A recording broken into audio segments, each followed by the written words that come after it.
ওদিকে বাপের লাশ ফুইলা পয়সা যায়, দাপন কাপনের কোনো খবর নাই। এলাকার লোকজন চাঁদা ধইরা তারপর তার দাপন কাপনের ব্যবস্থা করলো। এ কপাল পোড়া, কার জন্য সম্পদ রাইখা যাও? সন্তান যদি দিনদার আল্লাহওয়ালা না হয়, সন্তান তোর জন্য তোর কবরের পাশে যায় দুই হাত তৈলা দুই চোখের পানি ছাইরা আমার মালিকের দরবারে রব্বির হামহুমা কামা রব্বায়ানি সগীরা, তাও বুঝি তোর কপালে জুটবে না রে কপাল পোড়া। এ কবরের যাত্রীরা, দুনিয়ার ভিতরে এমন কোন জাতি নাই যেই জাতি পরকাল বিশ্বাস করে না। হিন্দুরাও করে, খ্রিস্টানরাও করে, অন্যান্য বিজাতিটাও করে, কিন্তু মুসলমান আমরাও করি।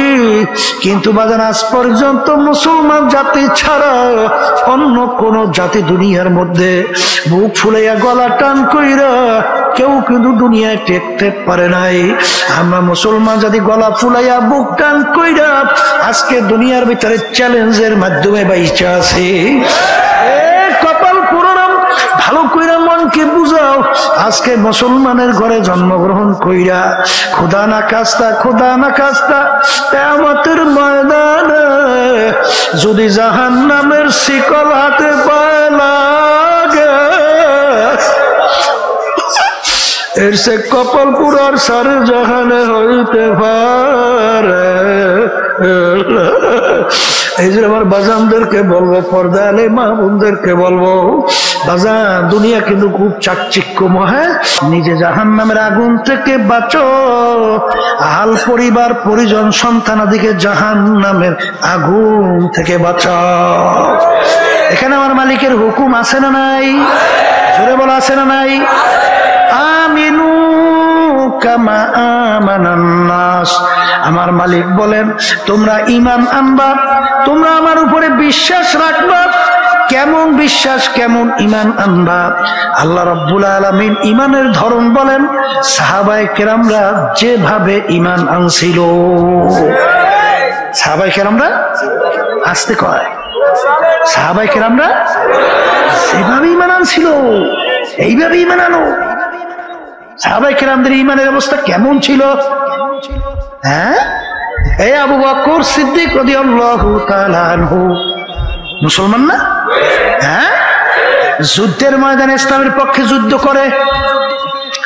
ছেলে তখনও মুসলমান হয় নাই, ছেলে তখনও মুসলমান হয় নাই।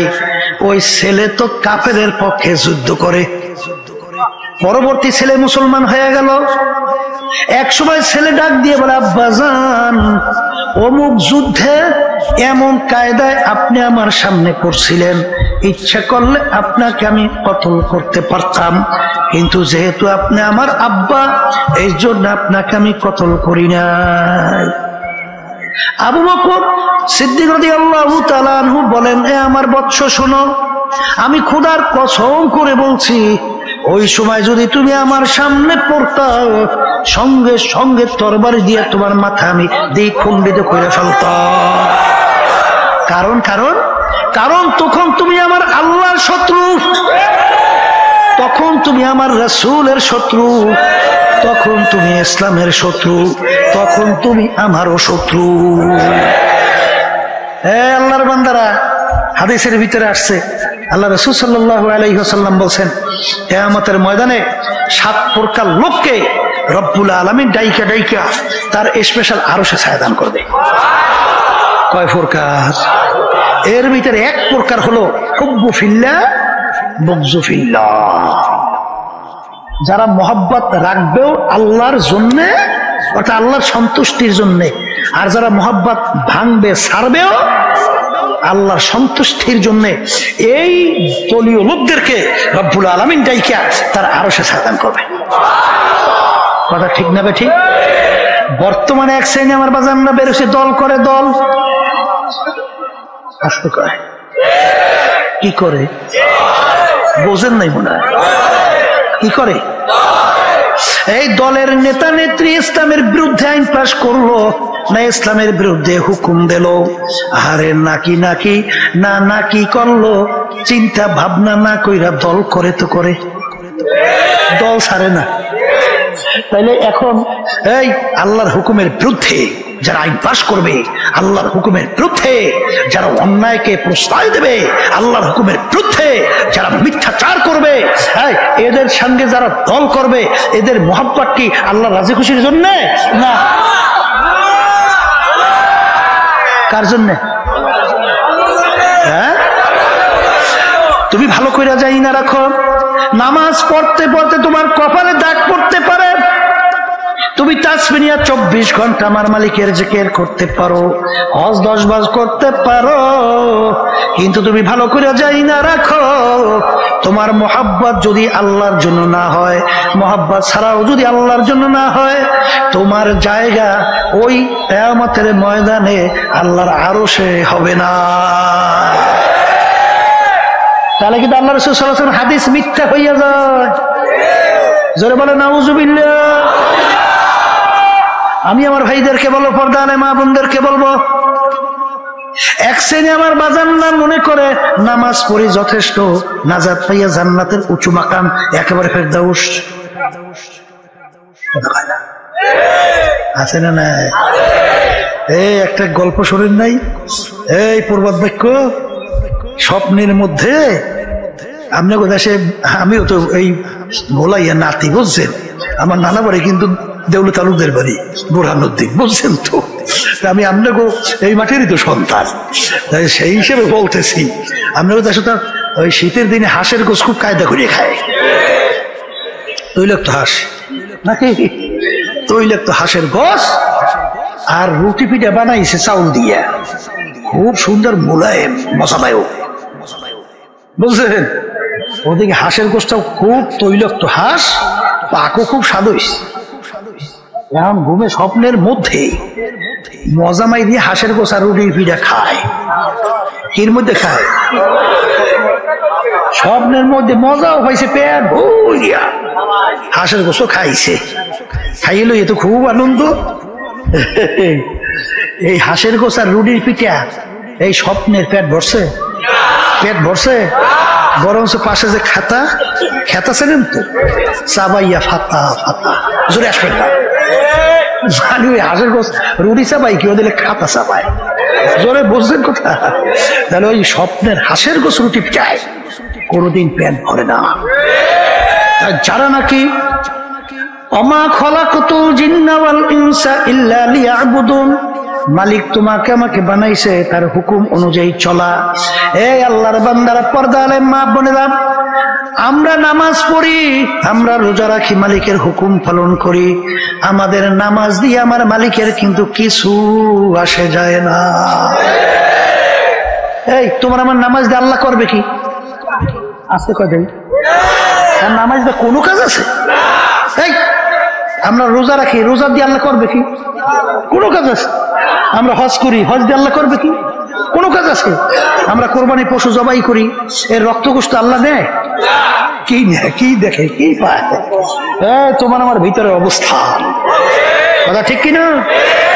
হুজুর নামাজ পরীক্ষা, আর আমার মালিক পরীক্ষার জন্য দুনিয়াতে পাঠাইছে মেয়া, এখানে মেয়া করে তোমার সমস্যা যে ও আল্লাহর বান্দারা ভাই, বুঝছেন, মালিক আমাদেরকে পাঠাইছে কিসের জন্য? কথা হয় না?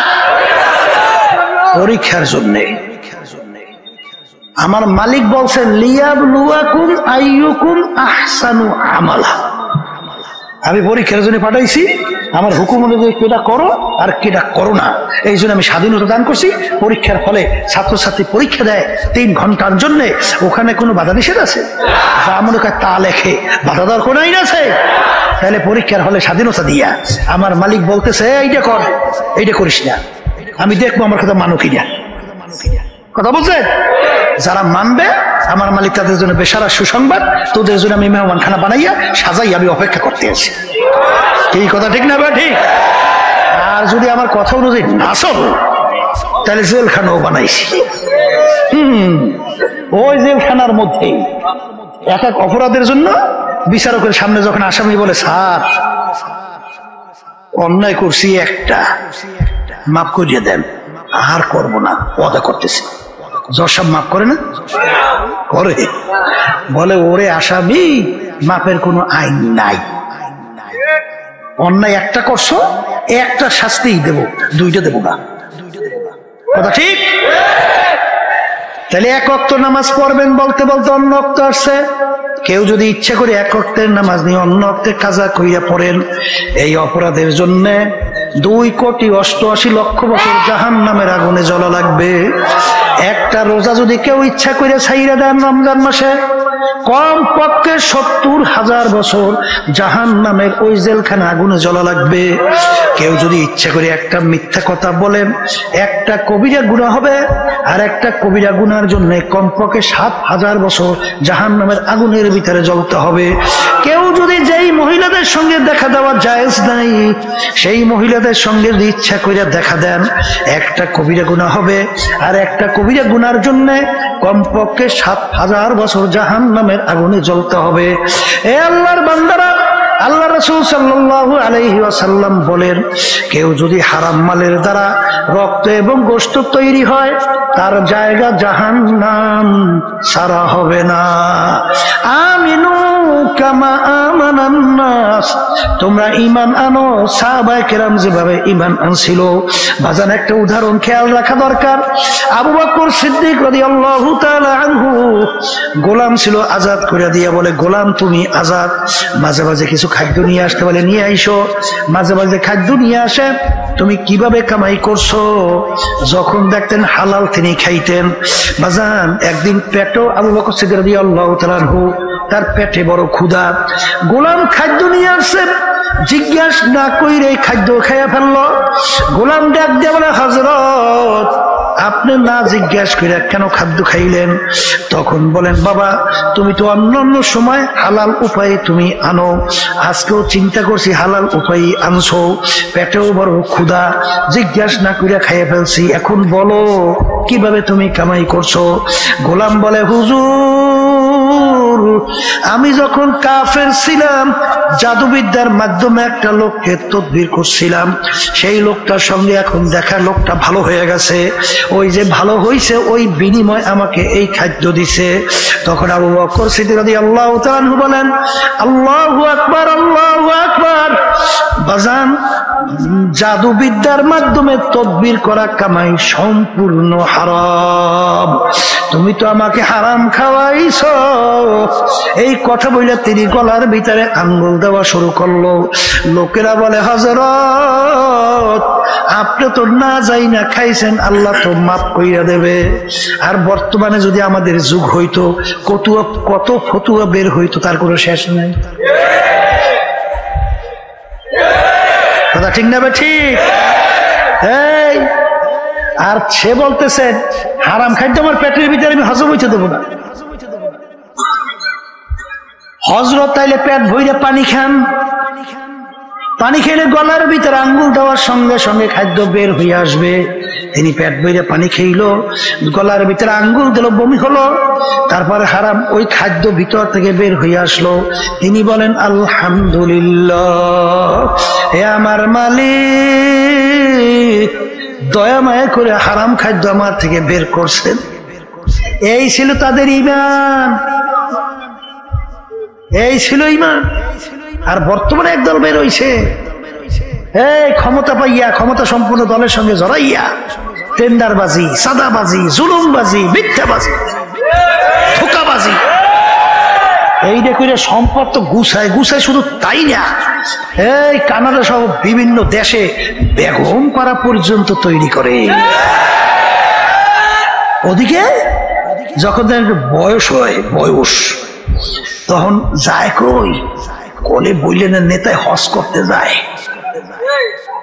কই হজ করতে যায়, হজ দিয়ে আইসে। এখন নেতা রাতে কোনে তসবি যায় না, তসবি করতে আছে, বানছে, বেরু একটা লাগাইছে, লম্বা জামা গাই দিয়া, এখন তো একেবারে হাজি সাহেব। তুমি ভালো করে যাই না রাখো, যতক্ষণ পর্যন্ত যেই পরিমাণ সম্পদ তুমি ধোকাবাজি কইরা, টাউলটামি পাল্টামি কইরা, টেন্ডারবাজি, চাঁদাবাজি কইরা যেই সম্পদ তুমি ভক্ষণ করছো, ব্যবহার করছো, তুমি সম্পদ গুছাইছো, ওই পরিমাণ সম্পদ তুমি যতক্ষণ পর্যন্ত, অর্থাৎ যদি সরকারি ফান্ডের নিয়ে থাকো, সরকারি ফান্ড কোন ব্যক্তির থেকে যদি নিয়ে থাকো, ব্যক্তিকে ফেরত না দেওয়া পর্যন্ত 10 বার না, তুমি যদি 50 বার হজ করো, জাহান্নাম ছাড়া তোমার জায়গা হবে না। হাদিসের ভিতরে আছে ইল্লা বিল হক্কুল ইবাদ, ইল্লা বিল হক্কুল ইবাদ, ইল্লা বিল হক্কুল ইবাদ। এই যে আমার বাজানদেরকে বলো তাদের ঈমান কেমন ছিল। ওমর ফারুক রাদিয়াল্লাহু তাআলার নাম শুনছেন? শুনছেন না?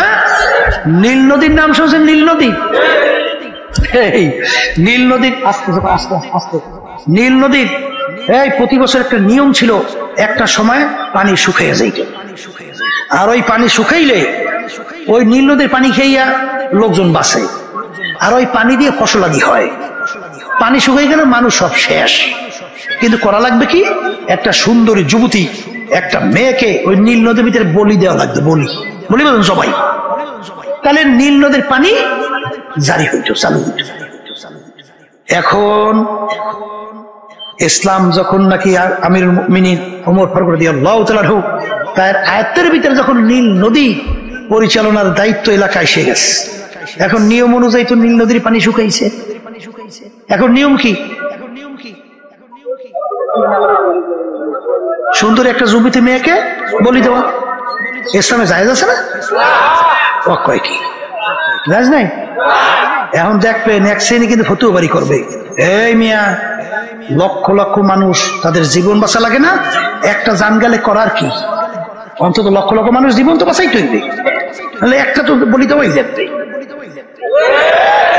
বর্তমানে একদল বাইরেছে না, এই মিয়া বেপরদা মহিলা তো গুলো একসঙ্গে টেবিলে বইয়ে চা খায়, নাস্তা করে, মিটিং করে, আসতে করে ফতুয়া দিয়ে করে না, না ফতুয়া ছাড়া আসতে কয় দেয়, তোরা ফতুয়া বাইরেছে না, তখন কইবে কি মন্দের ভালো, মন্দের বাংলাদেশেই যদি মন্দের ভালো লাগে, ভালো আছে কোন দেশে? যেই দেশে ৯৯% মুসলমান বসবাস করে, সেই দেশে যদি মন্দের ভালো হয়, ভালো হইবে কোন দেশে? বলেন কথা ঠিক না? ঠিক। এখন ইসলামীকে বলি একটা যুবতী মেয়ে জবাই দেওয়া যায় আছে। এখন এলাকার গভর্নর পানি শুকাইছে নদী, যুবতী মেয়ে জবাই না দিলে পানি আসবে না, এখন করা কি? গভর্নরকে বলো কি এত ইসলামে জায়েজ নাই, তাহলে করা লাগবে কি? মানুষ দিয়ে সব মরবে, বলে আমির এর কাছে জানা লাগবে। আমিরুল মুমিনিন ওমর ফারুক রাদিয়াল্লাহু তাআলা তার কাছে সংবাদ পৌঁছল, আমির ঘটনা তো এই। আমির বলে বলো কি, একটা সুন্দরী মেয়ে জবাই দেবে, তার ভিতরে পানি আসবে, কথার কথা, তাহলে আমার আল্লাহর ক্ষমতা কোথায়? আমার মালিকের ক্ষমতা কোথায়? আমিরুল মুমিনিন ওমর ফারুক রাদিয়াল্লাহু তাআলা আনহু ওই নীল নদীর কাছে চিঠি লেখে। কি লেখে? আল্লাহ মাফ করুক, আমাকে যুগে হইলে কইতো কি হুনছে হুজুর বলে পাগল হয়ে যেত, আসছে পাগল। নদীর কাছে চিঠি লেখে, হ্যাঁ পাগলামি না? ভালো পাগলামি না? নদীর কাছে চিঠি লেখে, নীল নদী, তুমি যদি আল্লাহর হুকুমে জারি হও, তুমি জারি হইয়া যাও, আর যদি আল্লাহর হুকুমে জারি না হও, তোমার পানি আমাদের লাগবে না। Direct action. চিঠি দিয়ে নদীর ভিতরে ফেলাই দিল। যখন চিঠি নিয়ে নদীর ভিতরে ফেলাইল, কথার কথা, পানি ফালাইতে চিঠি দেরি, সুমসুম কইরে পানি আইসা নীল নদ পরিপূর্ণ পানি। ওই যে নীল নদী বর্ষে আসুদ আর শুকায় নাই, এর নাম হইল ঈমান। কথা বুঝেন? ওয়ালা নাবলুওয়ান্নাকুম, আমার মালিক বলেন অবশ্যই অবশ্যই আমাদের তোমাদেরকে পরীক্ষা করবই করব। পরীক্ষা পাস না কই বেহেশতে যাওয়ার কেউ আশা করিয়েন না। কথা ঠিক না? ঠিক। এই জন্য ভাইদেরকে বলো, পর্দা আলে মা বোনদেরকে বলবো, কি পারিবারিক ব্যাপারে মালিকের হুকুম পালন করা লাগবে, সাধ্য অনুযায়ী চেষ্টা করা লাগবে। আল্লাহ আমাকে আমাদের সবাইকে তৌফিক দান করুন। এই আল্লাহর বান্দা, ব্যবসা ক্ষেত্রে মালিকের হুকুম নাই? আমার মালিক কি বলছেন? আহাল্লাল্লাহুল বাইআ ওয়া হারামার রিবা, তোমাদের জন্য আমি ব্যবসাকে হালাল ঘোষণা করলাম, সুদ তোমাদের জন্য আমি হারাম ঘোষণা করলাম। আল্লাহ মাফ করুক, বর্তমানে অনেক নামাজি, অনেক মুসল্লি, অনেক হাজি দেখা যায় সম্পদ বাড়াবার জন্য, ব্যবসাকে বাড়াবার জন্য সুদের সঙ্গে ব্যবসা মিশ্রণ কইরা চালায়। নাউজুবিল্লাহ জোরে কম। যার ভিতরে ঈমান আছে, যে পরকাল বিশ্বাস করে, যে আল্লাহকে বিশ্বাস করে, সুদের 70টার মতো গুনাহ, এর ভিতরে ছোট্ট গুনাহ নাউজুবিল্লাহ ঘৃণা জমাবার জন্য, মায়ের সাথে অপকর্মের চেয়েও ঘৃণিত গুনাহ হলো ছোট্ট গুনাহ। এত বড় ভয়াবহ গুনাহ সুদের।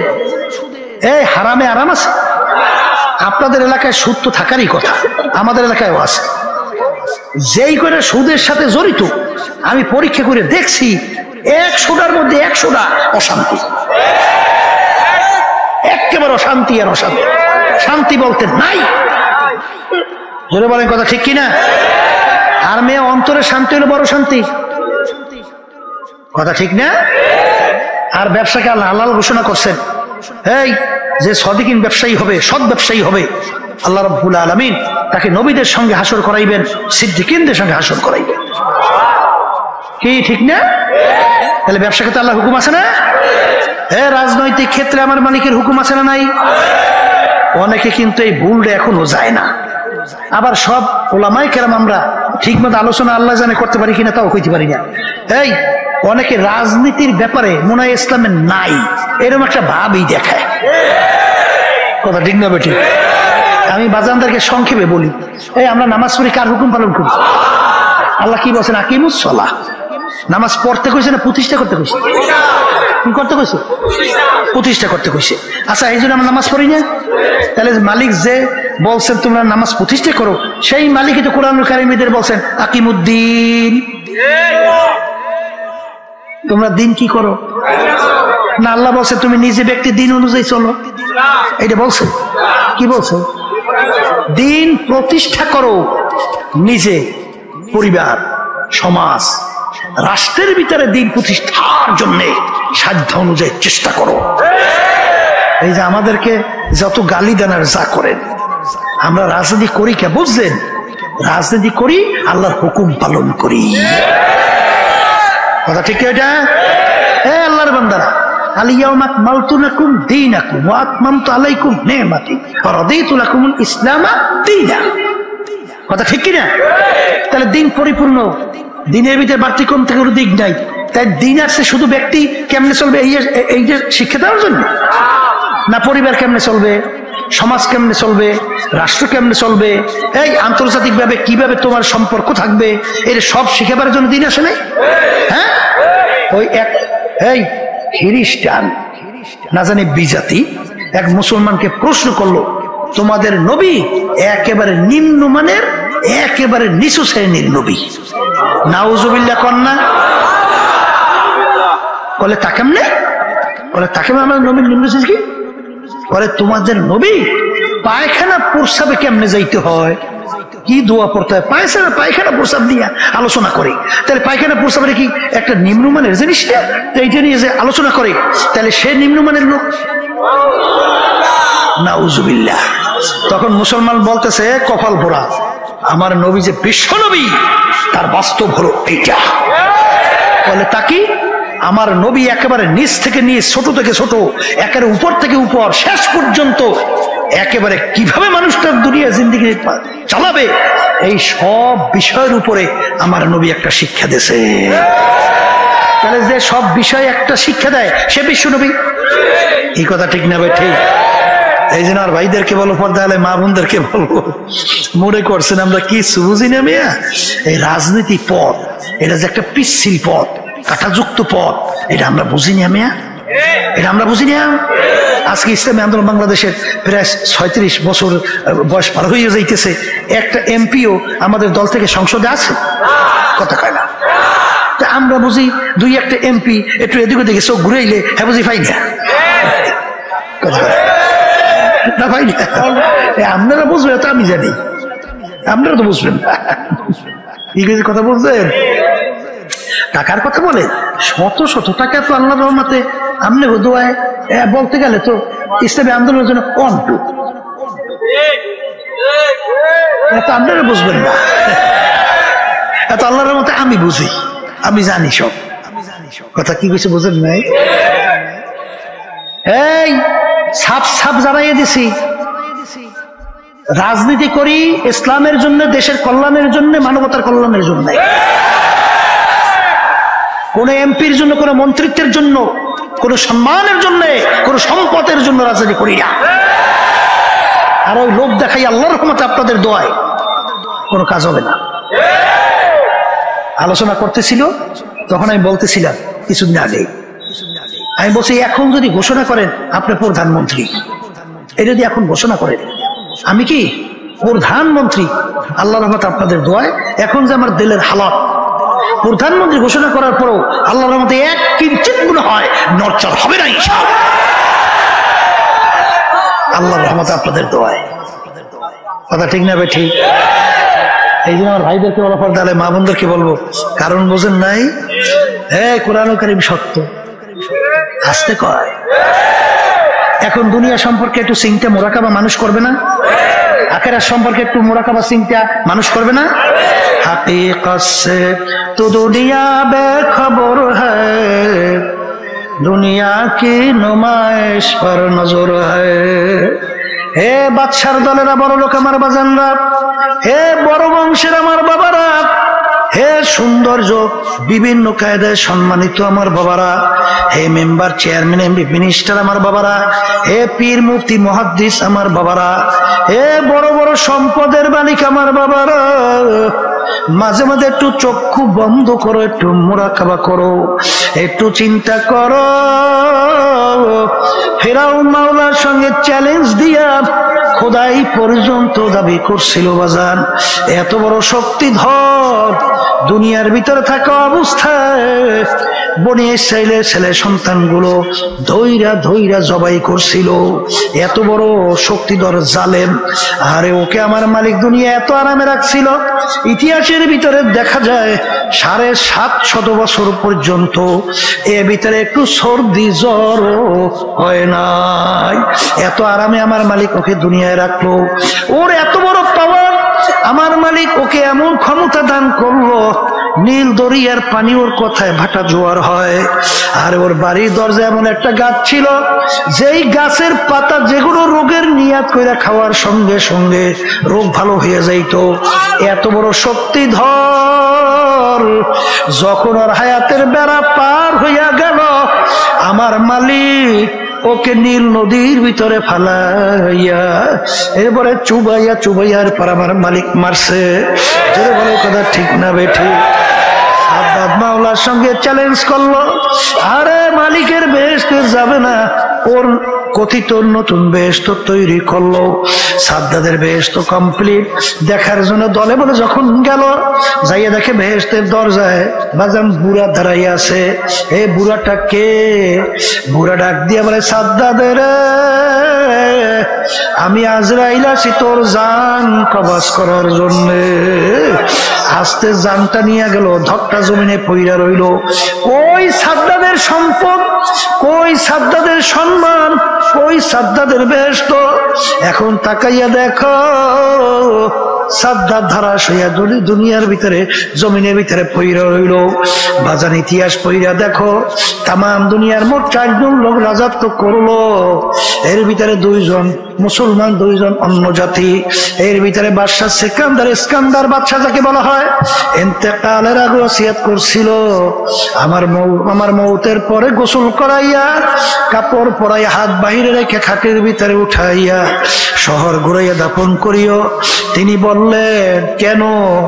যে তামাম দুনিয়ার মানুষ দেখবে, তামাম দুনিয়ার বাদশাহী করলাম, কিন্তু আমি যখন কবরে রওনা করলাম, একেবারে 2টা খালি হাত নিয়ে কবরে রওনা করলাম, আর কিছুই নিতে পারলাম না।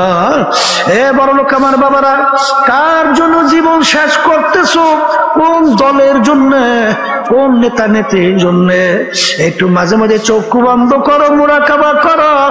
বাজার আমি ফরিদপুর গেছিলাম, একজন আমাকে বলতেছিল, হুজুর এই ফরিদপুরের এলাকায় বড় ধনী মানুষ, সে যখন মারা গেল যত অন্ধকার হইয়া আসতেছে, ঘরের ভিতর থেকে ডাক দিয়া বলে তাকে রাত্রে ঘরে রাখা যাবে না, ছোট ছোট বাচ্চারা মরা লাশ দেখলে ভয় পাইবে। মসজিদের ভিতর থেকে খাট বের কইরা তাকে খাটের ভিতরে উঠাইয়া সারা রাত নিয়ে মসজিদের বারান্দায় ফালাইয়া রাখলো। তার কষ্টের কামাই করা টাকার বাড়ি তাকে জায়গা দেয়।